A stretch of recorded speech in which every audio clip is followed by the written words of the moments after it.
This tomato. Yeah, we got a red tomato from the garden. It's a little cherry tomato. Do you like gardening? Yes. Yeah. Can we slice it to ketchup? Can we slice it to ketchup? I think we'd squash it to ketchup. But I don't think that's a tomato for ketchup. That has a little bit more of a tart taste to it. Sure. I'll see you later. Hello, everyone. I just wanted to give you a quick update on the garden and how it's been helping our boys and us parents, if I'm being honest. I might even go so far as to say this could be autism therapy for many individuals. Now, if you recall in one of our earlier videos, Connor used to hate the feeling of plants on his skin. Something about the texture literally rubbed him the wrong way. Obviously, he's gotten a lot more used to it and even enjoys spending some time in the garden. Alistair adores watering the plants. He's literally grabbed the hose away from me before, letting me know this is his task. But besides them enjoying time in the garden, for us parents, the main mission of this garden was to show our boys where food came from and how hard it is to actually obtain food from the earth to the table. Picky eating has been a negative aspect of all of our boys' autism since they were little. I say negative because they don't get a well-rounded diet and they also waste any food they don't particularly like. We've noticed a big change after starting this garden in that they don't throw away nearly as much food. They have empty plates after dinner most of the time. So in that sense, this garden has saved us a lot of money. Now, before you decide to go and make your own garden, if you haven't already, let's go over a couple more pros and cons. The pros I haven't mentioned is it's a good way to have some additional food if it's stored properly. Don't get me wrong, this garden lives in the backyard of a condo, so what you see is only enough food for about a week considering our family size. Financially speaking, it would be wiser to just buy food storage. This garden costs hundreds in wood, soil, fertilizer, and the water bill keeps ticking up. So that's a definite con to consider.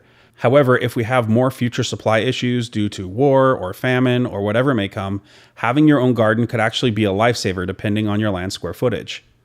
Another con is that you have to babysit your garden nearly every day, at the very least to water plants. Maybe if you live in a really wet climate, not so much, but here in Utah, the second driest state in the United States, yeah, there's maintenance. We also have to get rid of the bad creepy crawlies that like to visit the garden or scare off birds that like to feed off our produce, which is why we have this lovely fake rattlesnake.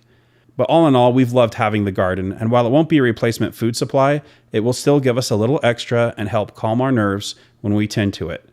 I think it will pay for itself in a few years, but for now it's helped our boys appreciate the basics of life and increase their work ethic. And that is worth its weight in gold. All right, Britt.